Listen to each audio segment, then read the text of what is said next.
Saya selaku juru bicara Kementerian Pertahanan, saya menyampaikan bahwa berita ini sama sekali tidak benar. Dan tentunya kami menyayangkan media besar setelah Tempo itu bisa menyampaikan informasi yang tidak benar. Karena sampai dengan saat ini, saya juga sudah mengecek, apabila mengajukan draft itu, kita bukan bicara sebagai seorang individu, sebagai seorang menteri, ataupun seorang individu. Tapi ada proses resmi yang berlaku, di mana ada biro-biro yang mengawal, mengerjakan, sampai dengan proses pengiriman. Saya sudah mengecek internal ke Biro Hukum, Biro Peraturan Perundang-undangan, dan Biro Tata Usaha, itu sama sekali tidak ada kebahasan dan pengajuan. Jadi apa yang disampaikan oleh media tersebut, itu saya bisa tegaskan tidak benar. Iya, bisa saya bilang begitu ya. Dan tentunya saya juga menyayangkan karena dari narasumber yang ada, itu tidak benar. Karena kita melihat ya, media-media besar ini harusnya kan mematuhi etika jurnalisme, di mana tidak menyebarkan berita yang bisa memprovokasi ataupun menyebarkan kebingungan, apalagi sampai ada mispersepsi. Kami oleh karena itu saat ini juga selain menyayangkan apa yang sudah dilakukan tadi, karena mungkin teman-teman media lihat sendiri ya, di media sosial itu sudah beredar berita-berita yang menggunakan apa yang dipublikasi oleh media tersebut. Sehingga ini menimbulkan persepsi yang bisa berdampak pada misinformasi dan disinformasi. Saat ini kami mempertimbangkan untuk melaporkan ke Dewan Pers sebagai bentuk formal kami, karena memang fakta yang disampaikan itu tidak benar. Kemudian kami juga akan mencoba menjajaki untuk menyampaikan hak jawab, sehingga masyarakat ini bisa teredukasi berita-berita yang tidak benar, yang menyesatkan, apalagi menyasar ke pejabat Kemhan, ke kali ini Bapak Menteri Pertahanan, tentunya ini akan juga berpengaruh pada institusi. Jadi saya tegaskan, kita bersama-sama menjaga informasi yang sudah ada ini, dan apa yang memang diterbitkan oleh salah satu media tersebut, terkait dengan darurat militer, pengajuan isu darurat militer, itu sama sekali tidak.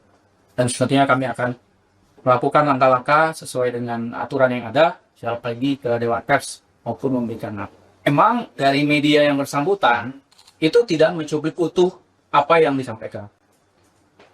Saya sudah memberikan jawaban secara tertulis kepada media Tempo pada saat itu, tapi yang disampaikan tidak bimbang dan tidak utuh. Terkait dengan usulan pergantian Kapolri, Bapak Menhan Syafri Samsudin ini adalah seorang sosok yang taat aturan, taat pada konstitusi, dan penggantian Kapolri bukanlah kewenangan dari seorang pertahanan. Sehingga bukan ranah beliau untuk merekomendasikan. Jadi saya sampaikan berita itu juga tidak berdasar.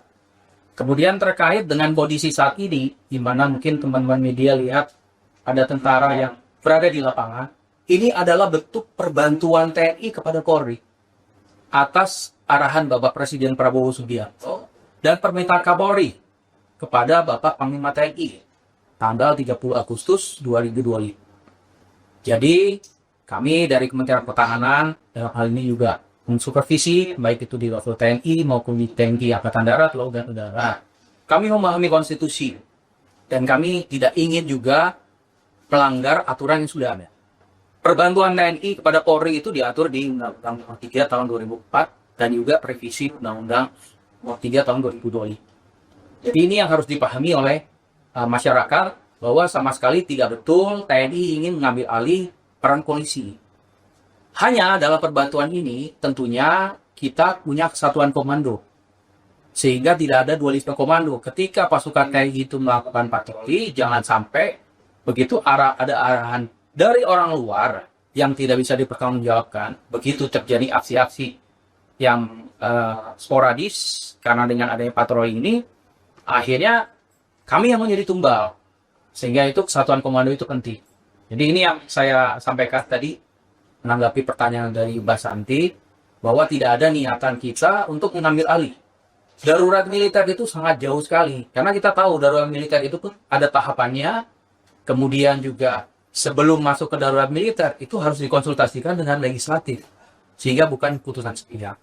Dan kami dari Kementerian Pertahanan maupun TNI selalu akan berbuat yang terbaik untuk rakyat Indonesia.